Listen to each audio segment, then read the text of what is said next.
Assalamualaikum warahmatullahi wabarakatuh.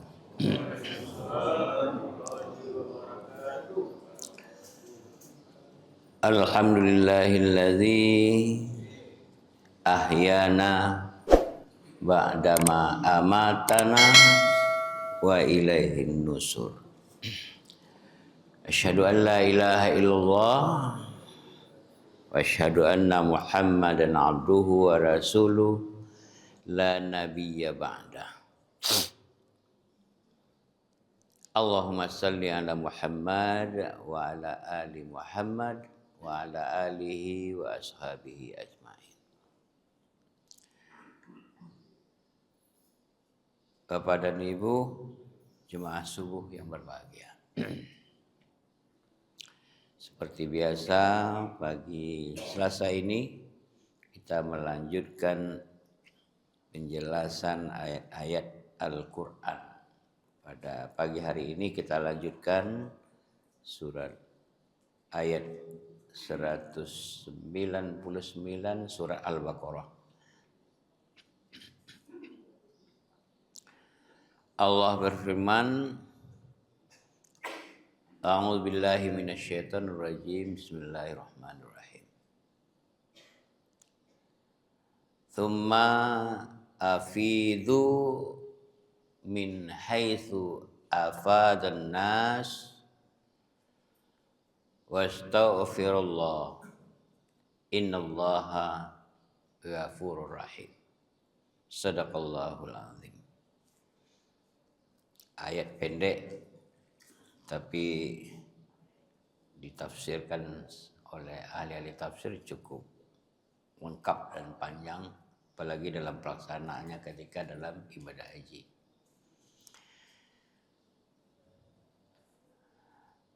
Di dalam bahasa kitanya, summa afidu min haitsu afadan nas. Summa itu melanjutkan ayat-ayat yang sebelumnya. Ini memperlihatkan ayat ini bersambung.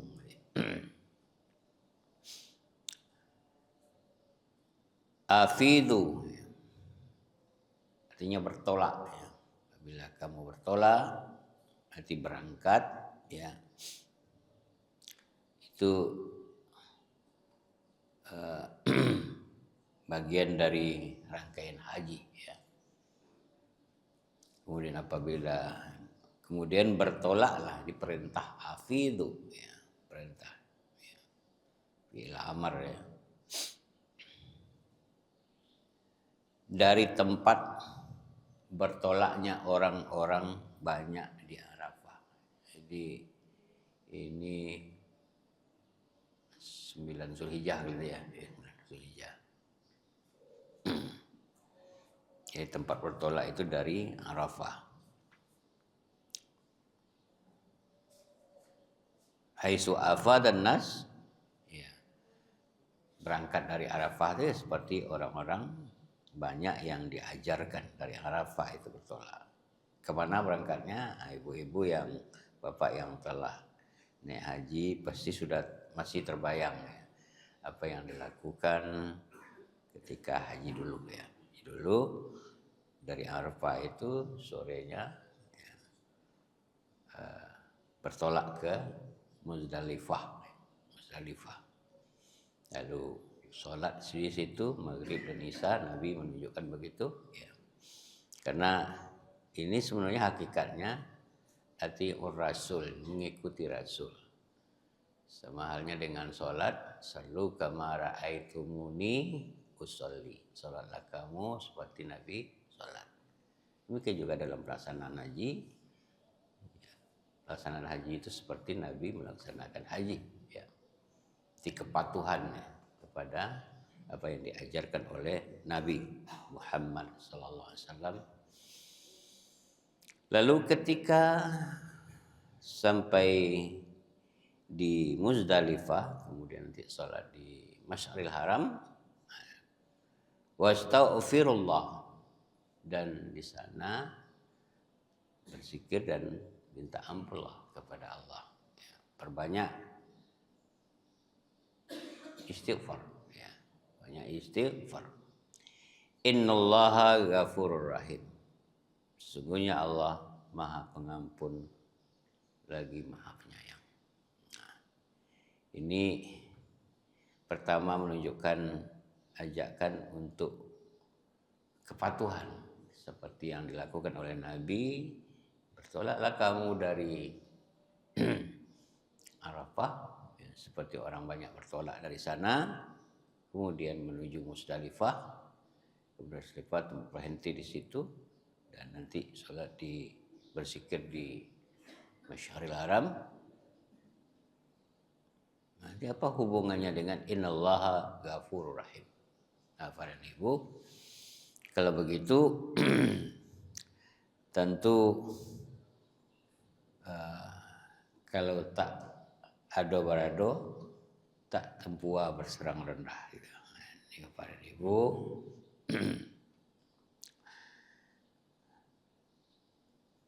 Di dalam kisahnya, ya, para ibu,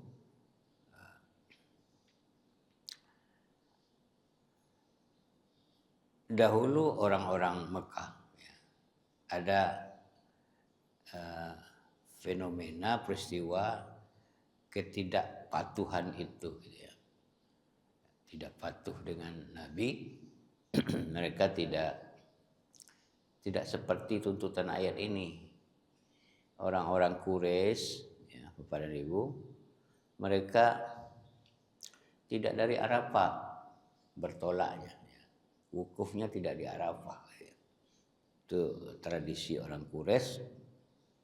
Justru mereka tidak mau keluar dari sekitar Masjidil Haram itu, tanah suci itu, tidak mau keluar di situ. Ya.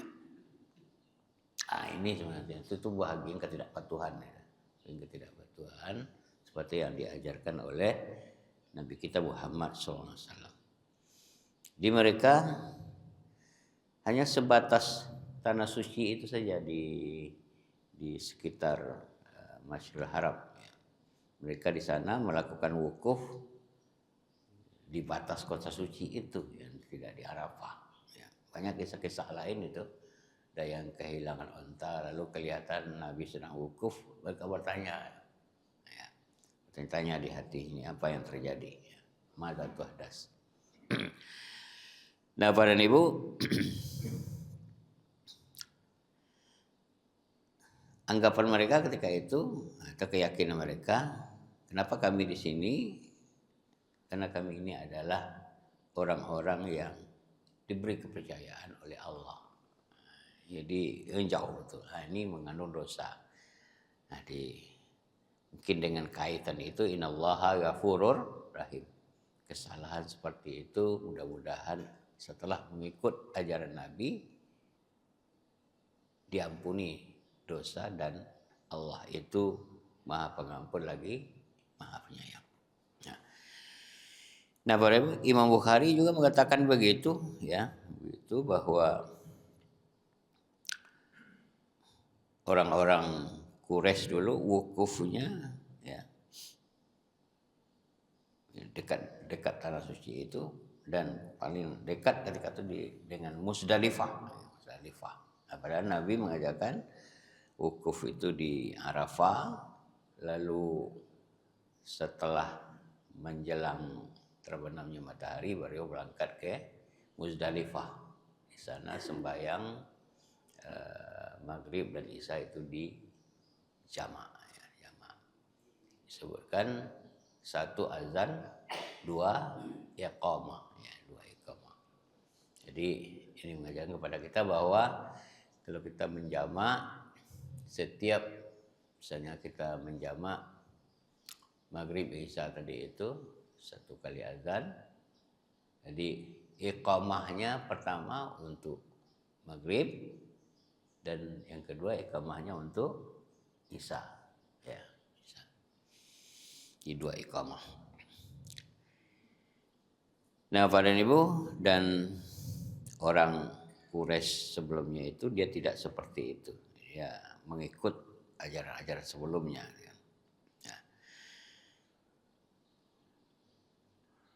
Nabi mempraktekkan bertolak kan ifadah ya, ifadah. Haji itu ada ifadah, ada tamattu' dan ada kiram ya. Dan seperti yang kita sebut sebelumnya pada selesai yang lalu ya, kita uraikan. Nah, sebetulnya kawasan-kawasan itu kawasan wukuf sebetulnya ya. Lalu sering ada pertanyaan ya. Lalu berangkat Nabi ke Muzdalifah dan kemudian agak mendaki sedikit, menurun sedikit sampai di antara dua bukit itu Masyaril Haram ya. Kita sekali-sekali datang itu susah aja di mana tuh Masyaril Haram. Orang Arab juga, para sahabat juga dulu bertanya juga di mana itu Masyaril Haram. Masyaril Haram itu. Nah, dan Ibu seperti saya katakan tadi dan Bapak yang telah haji pasti akan terbayang kawasan Masyaril Haram itu ya. Kita berabi-rabi di sana ya. Untuk menunaikan sholat itu. Masyaril Haram itu tempat sholatnya Nabi itu ya. Waktu sudah pernah juga kita jelaskan sebelumnya, waktu Nabi ke Taif mengejar para pemberontak ya, bekas perang, ya. Beliau akan melaksanakan umrah, beliau berhenti kemudian di Masyaril Haram untuk sholat.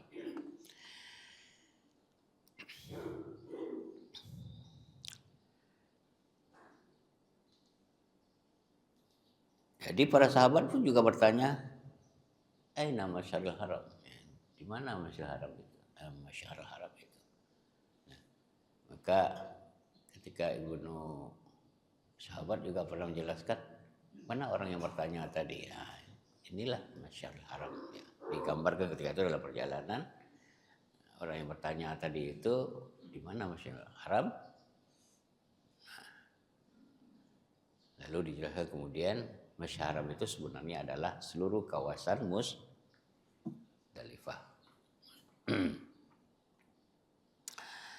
Nah, para ibu, lalu ketika sampai di Masyaril Haram diceritakan juga Nabi di situ berzikir, beristighfar, dan itu beliau merebahkan badan. Nah, justru salat sunat fajarnya di sana, ya, fajar di sana. Dan setelah agak meninggi matahari beliau berangkatlah dalam proses berikutnya. Nah, itu perjalanan-perjalanan Nabi di dalam pelaksanaan manasik, di pelaksanaan haji. Nah, Bapak dan Ibu,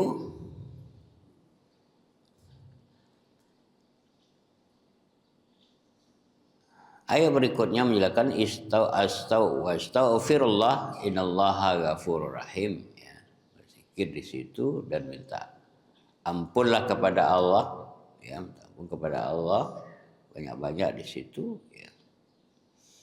Di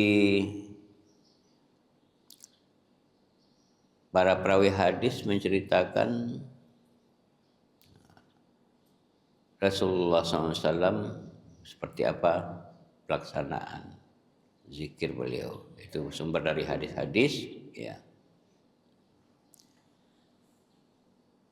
Sayyidul istighfar, ya. Beliau mengajarkan Sayyidul istighfar. Apa itu Sayyidul istighfar? Nah, di bulan Ramadan dulu kita jelaskan juga, ya. Menjelang subuh itu di Masjidil Haram, sama juga kita di sini, itu kan diajarkan istighfar. Ya. Dimulai dengan pengakuan kita, asyhadu an la ilaha illallah, astaghfirullahaladzim, alladzi la ilaha illa huwal hayyul qayyum wa atubu ilaih. Nah. Lalu ada rajanya, Sayyidul Istighfar. Apa sebenarnya? Apa yang penghulu zikir itu? Ya. Ini terdapat di dalam keterangan dan hadis yang diriwayatkan oleh Imam Bukhari. Sayyidul Istighfar, ya. Iyyakul abd, ya. Dan al-abd berkata, Allahumma anta rabbi. Ya Allah, Engkaulah Tuhanku. La ilaha illa anta khalaqtani. Tidak ada Tuhan yang patut disembah, hanya Engkau, ya Allah.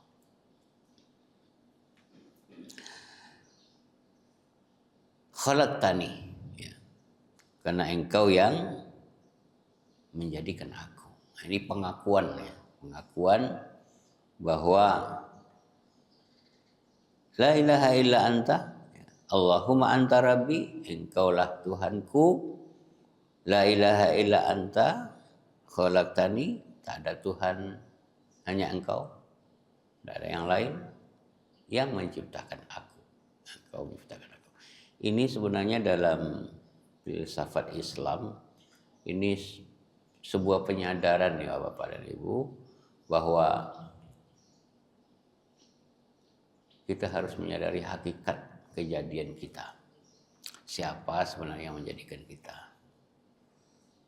Dan dijadikan begitu saja dan diberi kewajiban begitu saja, ternyata tidak, ya. Yang ada pengakuan kita. Kita mengakui sejak awal itu ada Allah. Qalu bala, ya. Mengakui bahwa Allah itu yang menciptakan dan kita akan beribadah kepadanya. Nah, di dalam filsafat Islam disebut ini bagian dari pengakuan terhadap diri kita. Kita ini diciptakan, kemudian dibekali yuhyi wa yumi, dihidupkan dan dimatikan. Konsekuensinya kita menyadari bahwa hendak kita yang punya kekuatan, Allah yang punya kekuatan. Kita diciptakan, dihidupkan, dimatikan, pasti ditanggung oleh Allah. Karena itu di sisi lain kita sebenarnya tidak boleh bunuh diri. Jaminan dari Allah sudah ada menghidupkan kita. Nah, Allah yang membekali dan menghidupkan kita terhutang sebenarnya. Terhutang kepada Allah. Dan tentu dibayar hutang kita. Pertama, bersyukur atas nikmat yang diberikan Allah. Sebagai kita yang diberi akal, pandai membedakan yang baik dan yang buruk, mumayyiz, tak senang kita rasanya kalau hutang tidak dibayar. Nah, inilah ibadah kita, membayar hutang kita kepada Allah, ya. Bersyukur kita kepada Allah. Tetapi dalam beribadah ini jangan pula sekadar membayar hutang. Ya, bayar hutang lo, kan ada orang begitu kan, bayar hutang lo, tidak sekadar itu. Ya. Benar-benar disadari bahwa kita ini hidup bagaimana ingin senang, ya. Kalau kita merasa berhutang terus kepada Allah, tidak bersyukur, ya, bersyukur, pasti itu tidak menjadi hakikat senang dalam hidup itu, tidak ada beban hutang itu lagi, ya. Karena itu bukan sekadar bayar hutang, tapi kita berbuat baik, bersyukur kepada orang yang memberi hutang, ya. Allah, ya, kita terhutang besar kepada Allah. Nah, menyadari itu, pastilah kita tidak mau meninggalkan ibadah kita kepada Allah. Nah, ini penghulunya. Kita menyadari tadi, minta ampun kita kepada Allah. Pengakuan kita, ya Allah, Engkaulah Tuhanku. Dan tidak ada Tuhan, kalimat tauhid, tidak ada la ilaha illa anta, tak ada Tuhan yang lain patut disembah, hanya Engkau yang menciptakan aku, ya. Yang menyebabkan tadi kita terhutang. Saya kira doa ini doa pagi dan petang dia. Ya, Nabi doa pagi ini di Masyaril Haram.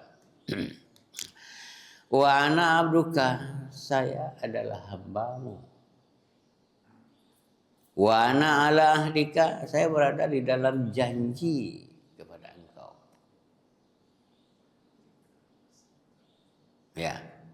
Dan pelaksanaannya mastata'tu. Aku dapat mengisi janji itu, ya Allah, hanya sebatas kemampuan aku. Di dalam Islam tidak ada dipaksa. Sebatas kemampuan. La yukallifu yukallifullahu nafsan illa usaha. Sebatas ya kemampuan kita. Wa wa'alika mastata'tu ya. Pengisian janji itu sebatas kemampuan aku ya Allah. A'udzubika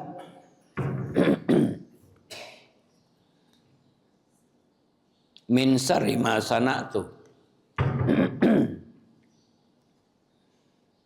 Aku berselindung kepada Engkau dari kejahatan apa yang kulakukan. Jadi kita menyadari dari doa ini bahwa banyak hal mungkin kesalahan yang kita lakukan disadari atau tidak kita mempunyai kesalahan-kesalahan itu. A'udzubika min syarri ma sana'tu. Aku berlindung kepadamu ya Allah dari kejahatan apa yang aku lakukan. Abu'u laka bi ni'matika alayya. Aku mengakui ya Allah ya, bahwa nikmat aku ini diberikan kepada aku hanya kepada aku. Tentu saja seperti manusia-manusia yang ini pengakuan abu'u laka bi ni'matika alayya. Aku mengakui kepada Engkau ya Allah nikmat Engkau itu diberikan kepada aku. Wa abu'u bizanbi. Aku juga mengakui aku senantiasa berada dalam dosa-dosa, disadari atau tidak. Bi ya, di dalam kehidupan kita senantiasa berdosa. Setidak-tidaknya hati kita berdosa gitu. Karena duga-dugaan ya. Cobalah kita menong-menongkan kadang-kadang hal-hal yang kita lakukan ada hati kita iya seperti ini. Kadang-kadang melawan Tuhan. Mana godaan tadi itu ya. Nah, sini kita akui, aku mengakui pasti aku nantiasa berada di dalam dosa-dosa. Karena itu ya Allah faufirli. Ampuni aku ya Allah. Ya. Berilah ampun aku. Ya. Faufirli. Ampuni aku ya Allah. Fa innahu la yaghfiru dzunuba illa anta. Dan dosa-dosa aku itu tidak akan berampun hanya Engkau yang mengampuni. Ya. Jadi Bapak dan Ibu, inilah penghulu ya, sayyidul istighfar. Jadi kita astagfirullah setiap hari, tapi inilah penghulunya. Inilah induknya zikir nah, yang kita baca dan diperintahkan untuk dibaca pagi dan petang. Allahumma anta rabbi la ilaha illa anta khalaqtani wa ana abduka wa ana ala ahdika wa wa'dika mastata'tu. A'udzubika min syarri ma sana'tu abu'u laka bi ni'matika alayya wa abu'u bi zanbi faghfirli fa innahu la yaghfiru dzunuba illa anta. Ini menurut Nawawi dibaca ya, dan itu sangat maksur, berbekas gitu, di masyarakat Arab. Nah, Bapak dan Ibu, lalu hadis ini juga dilanjutkan mengqol man qalaha fi lailah ya, famata fil lailah dakhalal jannah. Barang siapa yang membaca di suatu malam, maksudnya doa ini, lalu di malam itu juga ia meninggal dunia, ya, dakhalal jannah, ia masuk surga. Nah, ini penting doa ini. Jadi itu makanya dianjurkan setiap pagi dan petang. Nah. Lalu dia lanjutkan mengqol fi yaumihi famata dakhalal jannah. Siapa yang membaca di fi yaumihi, di waktu siangnya, lalu ia wafat, dakhala jannah, ia akan masuk surga. Di malam siang itu di dalam buku-buku doa pagi petang itu disebut doa pagi sore, karena lailatan wa yauman, malam pagi ya, siang ya. Nah itu yang ketika berada di Masjidil Haram. Lalu doa di Masjidil Haram dalam rangkaian istighfar tadi itu juga diajarkan oleh Nabi, ya, dan Nabi juga mempraktekkan. Di dalam hadis Nabi disebut doa itu kul, ya perintah, bacalah, ya, bacalah oleh engkau. Allahumma inni zalamtu nafsi dzulman katsira wala yaghfiru dzunuba illa anta faghfirli maghfiratan min indik warhamni innaka antal ghafurur rahim. Nah, ini setelah kita tahiyat akhir ini dibaca juga ayat ini kan. Hadis ini kita baca kan? Ya, doa ini kita baca. Ya ini fil alamina innaka hamidum majid. Allahumma inni zalamtu nafsi zulman katsira wa la yaghfiru dzunuba illa anta faghfirli, ya, maghfiratan min indika warhamni innaka antal ghafurur rahim. Ini rangkaian dari bacaan tahiyat akhir. Apa artinya? Katakanlah, ya, ya Allah, sesungguhnya aku telah menganiaya diriku. Ini zalamtu nafsi, aku telah menganiaya diriku. Jadi dosa-dosa yang kita lakukan, disengaja atau tidak, sebenarnya tanpa kita sadari kita sedang menganiaya diriku. Diri kita sendiri yang menganiaya diri kita sendiri. Karena itu mengaku kita ini zalamtu nafsi, sesungguhnya aku telah menganiaya diriku zuluman katsira. Banyak sekali aku lakukan penganiayaan terhadap diriku ini. Wala yaghfiru dzunuba illa anta, dan dosa-dosa ini tidak akan berampun kecuali keampunan dari Engkau, ya Allah. Faghfirli maghfiratan, karena itu ampunilah aku, berilah aku maghfirah, dan warhamni, dan sayangilah aku, berilah aku rahmat.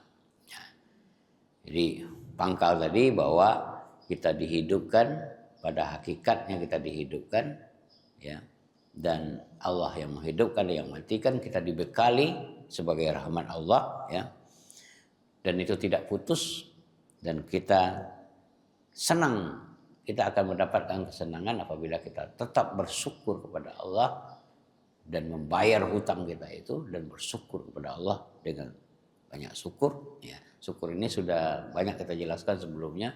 Syukur itu dari syakara asalnya, ya. Syakara itu kalau kita ini diibaratkan dengan tanaman, ya, tanaman. Lalu tuannya mengasuh tanaman itu, Allah yang menghidupkan kita, yang mengasuh kita. Maka kata orang Arab, syukur itu sepertinya begini, syakarat sajarah. Bahwa orang yang bersyukur itu sama dengan hal tanaman yang diasuh oleh petani yang rajin itu, disiangi, dipupuk, dibelai, lalu dia menghijau, menggembirakan. Nah, menghijau itu dia subur, itu sudah mulai proses syakarat sejarah. Kemudian pohon itu berbuah lebat. Artinya syukur itu berbuah lebat, kebaikan-kebaikan yang diberikan kepada Tuhan yang menanam tadi, petani yang menanam. Nah, itu bentuknya syukur. Jadi kita berbuah selebat-lebatnya kebaikan dalam hidup ini, ya, melahirkan yang baik-baik, ya, untuk membalas jasa Allah yang senantiasa memberi kita nikmat dan rahmat. Nah, karena itu Allah memberikan nikmat kepada kita dua hal saja yang dilihat, dia bersyukur atau tidak. Apabila dia bersyukur, nikmat ditambah. Apabila tidak bersyukur, kafir, ingkar nikmat itu karena menganggap manusia ini juga ada sombong, zalam tu nafsi tadi itu, aku selalu menganiaya diriku, maka inna azabila sadid. Allah mengingatkan azab Tuhan itu sadid, tidak terkira, ya. Innaka antal ghafurur rahim. Sesungguhnya engkau ya Allah Maha Pengampun lagi penyayang. Inilah maksudnya tadi padamu istighfar kepada Allah ketika berada di Masyaril Haram tadi itu. Wa astaghfirullah innallaha ghafurur rahim. Nah, para ibu, nah itu penjelasan ayat ini dari rangkaian tadi. Setelah wukuf, ya wukuf, lalu bertolak seperti orang banyak bertolak yang diajar oleh Nabi ke menuju Musdalifah dan ke Masyaril Haram, kemudian proses haji sudah itu kena ke Mina akan melontar, ya. Nah, para ibu, jadi jejak-jejak yang ditinggalkan yang dapat kita petik, ya. Nabi masjid di Masyaril Haram itu oleh Nabi itu kan tempat sholat tadi. Walau ada di dalam perjalanan Nabi ini begini, sholat yang tak pernah ditinggalkan Nabi, sunat, ya sunat tak ditinggalkan Nabi adalah perjalanan sunat salatul fajri. Jadi Nabi di Masyaril Haram salatul fajri, beliau sholat di situ, berwuku, berzikir di situ, beristighfar di situ, ya. Nah, mungkin perlu kita jelaskan sedikit apa yang sholat fajar itu apa. Nah, ini banyak yang tanya-tanya, ya. Kemarin ada bincang-bincang juga nih. Apa beda sholat fajar, sholat sunat fajar dengan sholat qabliyah subuh, ya. Yang itu sunatnya muakkad. Nah, para ibu, ya. Salat subuh itu disebut dengan salatul fajri. Jadi kalau orang mengatakan, oh saya sudah salat fajar tadi, lalu salat subuh lagi, pasti sudah 2 kali salat subuh, ya kan? Nah, itu ini mana yang salat fajar, mana yang salat sunat fajar, ya. Nah, itu beda, ya. Yang salat subuh itu disebut salatul fajri. Lihat di running tag TV di Mekah, di Arab Saudi. Nah, salatul fajri berarti salat subuh akan dimulai, ya. Maka azannya di sana kan 2 kali itu azannya. Azan pertama memanggil jam berapa salat azan pertama jam berapa, Bu, ya? Jam 3. Jam 3 itu 1 jam sebelum salatul fajri, sebelum salat subuh, ya. Jadi menyebutnya salatul fajri itu adalah salat subuh, ya. Dan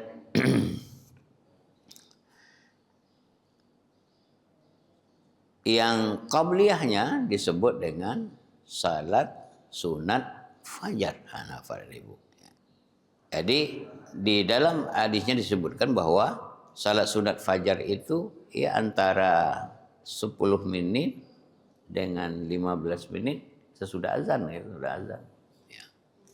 Itu fajar shadiq, ya. Di sana kan waktunya fajar shadiq, ya. Kalau dalam hadis Nabi disebutkan pahalanya itu luar biasa, seberat bumi dan seisinya. Nah, di dalam keterangan-keterangan yang lain, salat itu memang tidak wajib, tetapi siapa yang tidak bisa melakukannya, yang tidak melakukannya, dia menanggung kerugian yang sangat besar, pahala yang agung, pahala yang agung nanti seberat bumi dan seisinya. Dia meninggalkan itu. Nah, lalu ada juga perdebatan seperti Adi Hidayat kan menyebutkan juga salat fajar itu kadang-kadang kalau Nabi kan di rumah, kan, beliau kan dekat. Tapi Nabi memang begitu sesudah salat maghrib, beliau salat rawatibnya di rumah juga, isanya di rumah juga, ya kan. Dan lalu salat sunat fajar itu di rumah, ya, sebelum sudah tenang azan, ya salat sunat fajar. Nah, bagaimana membedakannya? Kalau dalam niatnya salat subuh, tetap salat subuh. Usalli sunat fardhu subhi raka'ataini, ya, mustaqbil qiblati adaan. Gitu. Kalau kita makmum lillahi ta'ala. Kalau sunat fajar, usalli sunatan, ya, fajri, ya, salat fajar. Ini itu yang membedakannya. Jadi tidak ada salat sebelum salat subuh itu selain dengan salat fajar itu. Nah, kalau tidak dapat pada waktu ini, mungkin kita terlambat, imam telah mulai bertakbir, ya, takbir, ya, beriqamah, ya.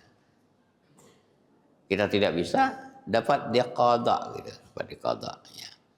Dilakukan sesudah itu. Nah, ini banyak keterangan-keterangan di Adi Hidayat juga menyebutkan begitu. Itu berdasarkan apa? Jadi begitu pentingnya, ya, harus diqada, gitu. Harus diqada. Nah, para ibu, itu perbedaan tadi. Jadi tidak ada sebutan lagi salat fajar. Ada yang bangga itu salat fajar. Nah, maksudnya adalah salat sunat fajar. Ya, salat fajar itu adalah penamaan untuk salat subuh. Sedangkan sebelumnya 2 rakaat itu adalah salatu sunatul fajri, salat sunat fajar 2 rakaat. Nah, itu barangkali penjelasan singkat. Ada itu sebuah ibadah yang tak pernah ditinggalkan Nabi di tempat pun di dalam perjalanan, tak pernah ditinggalkan Nabi. Karena itu kita berpacu dan berlomba, sesulit apapun salat fajar itu jangan kita tinggalkan. Nah, jadi dari perjalanan Nabi Ibrahim bertolaklah dari Arafah seperti orang lain bertolak. Kemudian ketika berada di Masjidil Haram diajarkan doa-doa seperti itu. Nah, rangkaian perjalanan tadi meninggalkan contoh-contoh ibadah kepada kita. Satu di antaranya yang diingatkan adalah fajar itu. Ya. Demikian para ibu. Minta maaf. Assalamualaikum warahmatullahi wabarakatuh.